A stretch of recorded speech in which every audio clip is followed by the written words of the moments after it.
वापस नहीं जाऊंगा। ये जगह मुझे बहुत अच्छी लग रही है, इस जगह को मैं एक स्वर्ग के रूप में देख रहा हूँ, तो मैं इस जगह से वापस नहीं जाऊंगा, मुझे यहीं ही रहने दो। तो उनकी बात मान करके भौरा जो है उस गुबरैले को वहीं छोड़ करके अपने काम में लग जाता है।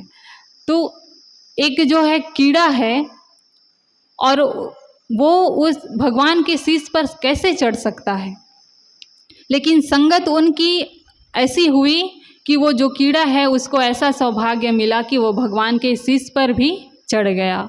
तो हमारी जो संगत है वो कैसी है, अगर हमारी संगत संतों की है, सज्जनों की है, तो हमारा जो जीवन है वो ऐसे ही सुखमय हो जाता है। कई प्रकार की संगत होती है, हम बुराई का संगत करते हैं, गलत का संगत करते हैं, तो हमारा जीवन दुखों से घिर जाता है, हमारा आचरण जो है बदल जाता है। जैसे हमने शराबी का, जुआड़ी का, दुर्व्यसन करने वालों का संगत किया तो हमारा जो जीवन है उसी ओर अग्रसर होता है, हम उसी ओर चलते हैं, हम चाह कर के भी उस बुराई के प्रभाव से अपने आप को बचा नहीं सकते। तो संगत जो है हमारे जीवन में बहुत बड़ी भूमिका निभाती है, और उस हम जैसी संगत करेंगे वैसा हमारा रंगत होगा, वैसा हमारा रंग चढ़ेगा, वैसा हमारा आचरण बनेगा, वैसा हमारा विचार बनेगा, और हम उसी के अनुरूप कर्म करेंगे, अच्छा बुरा कर्म करेंगे, और अच्छा बुरा के द्वारा ही हमें फल मिलेगा और हम सुख और दुख को पाएंगे। तो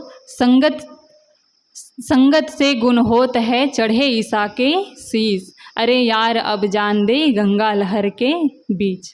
तो सद्गुरु कबीर साहेब जी इसी को इशारा करते हुए कहते हैं कि हमारी जो संगत है वो अच्छी होनी चाहिए, संतों के साथ होनी चाहिए, ताकि हमें जो ये जीवन मिला हुआ है, मनुष्य रूपी जीवन लेकर के हम आए हुए हैं, तो इस जीवन को हम सार्थक बना सके। हम इस जीवन को लेकर के क्यों आए हैं, हमारा उद्देश्य क्या है, इस चीज़ को हम समझें, और इस चीज़ को समझ करके और संत गुरुजनों के माध्यम से जो प्रसाद रूपी वाणी हमको मिलती है उसको अपने जीवन में अमल करके विवेक बुद्धि के द्वारा उस बात को अपने जीवन में उतार करके अपने जीवन को हम सफल बनाएं, सार्थक बनाएं। तभी सत्संग में जाने का, संतों के सानिध्य में रहने का कोई मतलब है।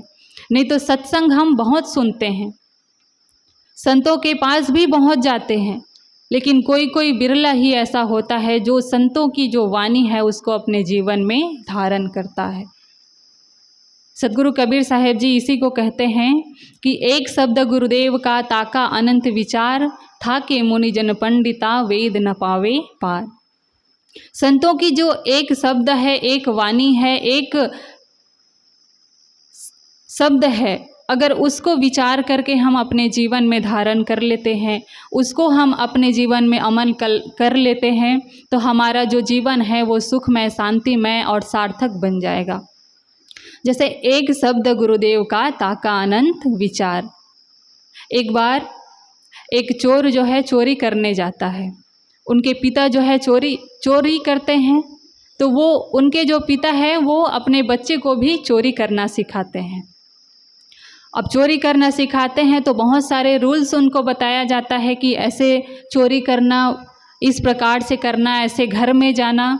तो उसमें एक नियम ऐसा भी बताते हैं कि कहीं रास्ते पर आप जाते रहो और उस रास्ते में कोई संत की, किसी महात्मा की सत्संग चल रही है, तो उस जगह पर गुजरते हुए आप अपने कान में उंगली डाल करके चलना।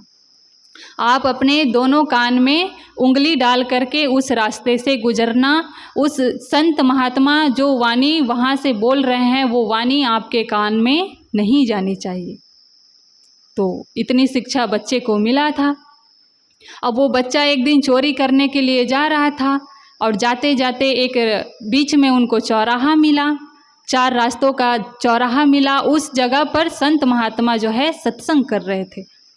अब उनको अचरज हो गया कि अब चौराहे है, अब बीच भीड़ से निकल कर के मुझे जाना है और संत जी का सत्संग चल रहा है, और पिताजी ने कहा है कि संत की वाणी आपके कान में नहीं जानी चाहिए, कान में उंगली डाल करके चलना।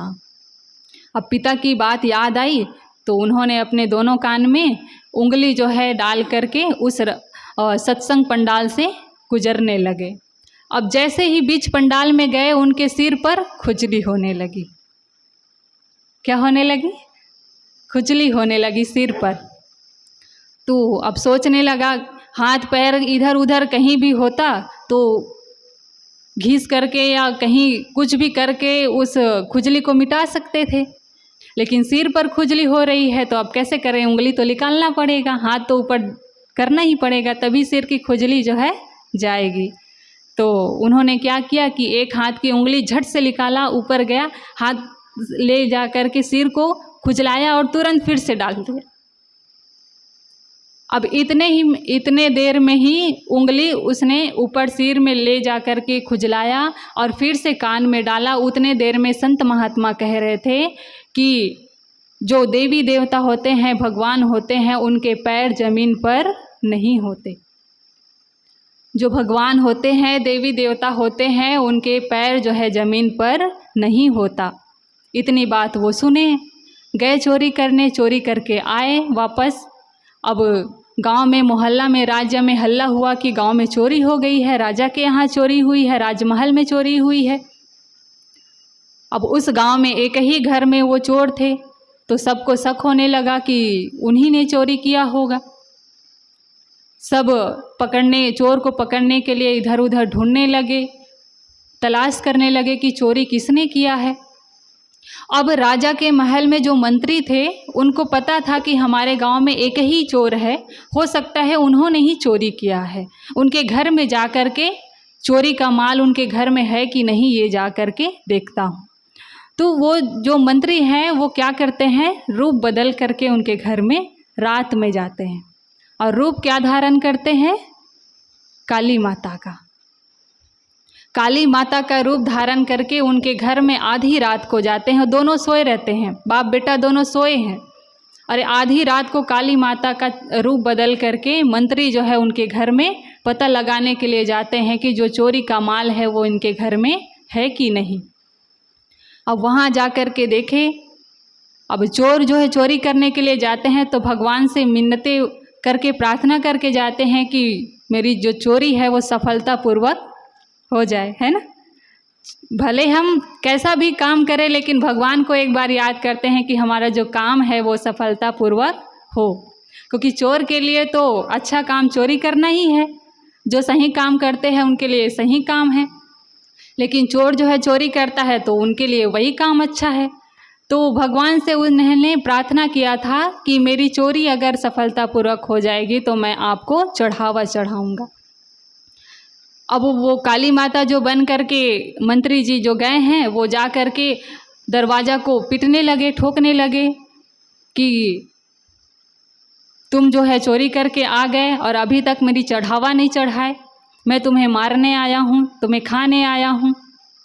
तो उनके जो पिताजी है वो घबरा गए कि सचमुच में भगवान जी आ गए और मैंने सही में नहीं चढ़ावा चढ़ाया है। अब वो जो बच्चा था वो चादर से ऊपर चादर ओढ़ करके सोया हुआ था, तो चादर को थोड़ा सा हल्का सा उठा करके देखता है कि भगवान आए हैं, तो पता नहीं अब तो हमारी कोई खैर है ही नहीं। और वो बहुत बड़ा लाठी लेकर के अपने पास सोया हुआ था। अब देखता है कि वो जो मंत्री जी हैं जो बहरूपिया बन के आया हुआ है उसका पैर जो है ज़मीन पर रखा हुआ है। अब उनको याद आया कि महात्मा जी ने क्या कहा था महात्मा जी ने,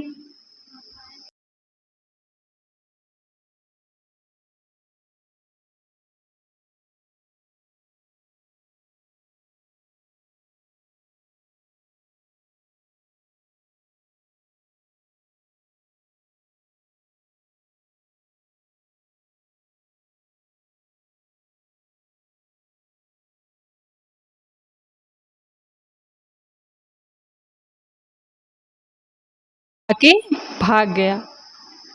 तो जो बच्चा है उसको ज्ञान कहाँ से मिला, संत जी से। संत जी की जो वाणी है उसके द्वारा ही आज उसका जो जीवन है वो बच गया।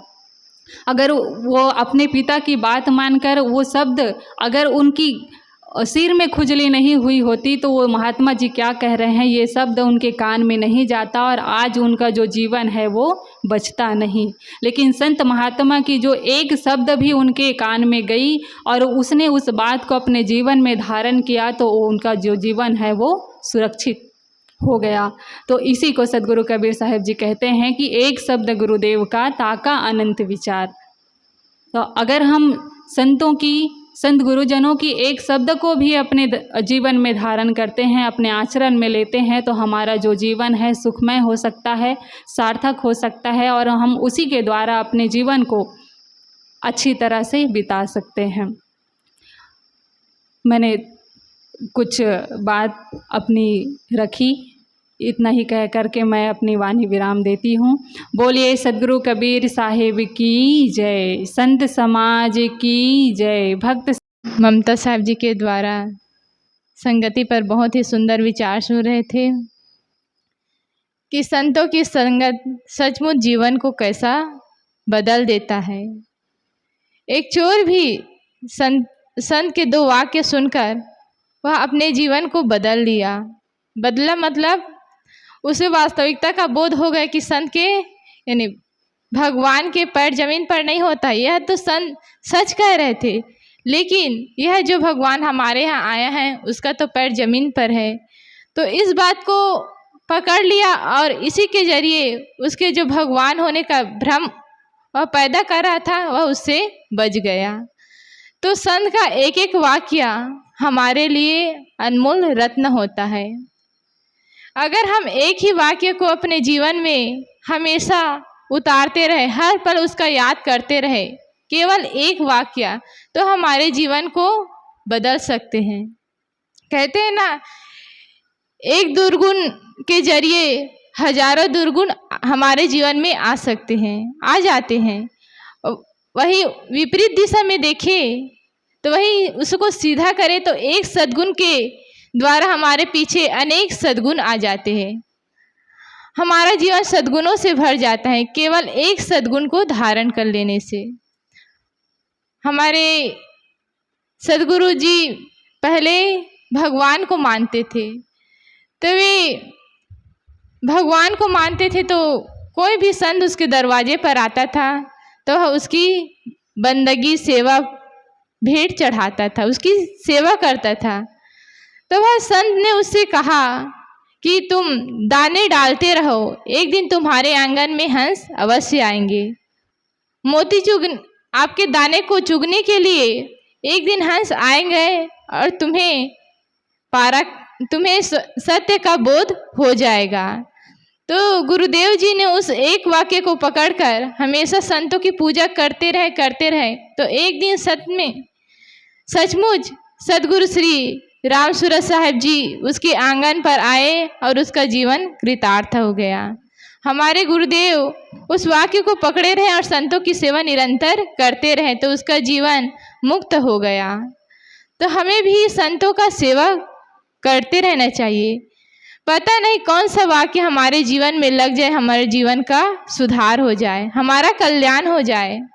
हमारे ही आसपास हम देखते हैं कि कोई भी लड़कियां या लड़के सत्संग में नहीं जाते हैं, लेकिन संतों के बहुत आग्रह करने से कहीं किसी आश्रम में जाए और एक दो दिन रहे उसके बाद घर आ जाए, लेकिन पुनः जाए तो वहाँ उस संत के द्वारा वहाँ उसमें रहने लगते, उस आश्रम में रहने लगते और धीरे धीरे धीरे वह संत बन जाते, साधु बन जाते और अपना जीवन परिवर्तित कर लेते हैं।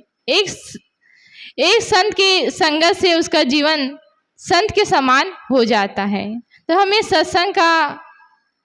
हमारे जीवन में सत्संग का बहुत बड़ा महत्व है। हमारे जीवन में अगर हम सत्संग करते रहें तो हमारा कल्याण अवश्य होगा। और सत्संग की कड़ी को आगे बढ़ाते हुए श्री कल्याणी साहब जी हमारे बीच उपस्थित हैं। मैं आपसे विनम्र प्रार्थना करती हूँ कि आप यहाँ आकर हम सबको अमृतमय विचारों से लाभान्वित करें। बोलिए सद्गुरुदेव की जय।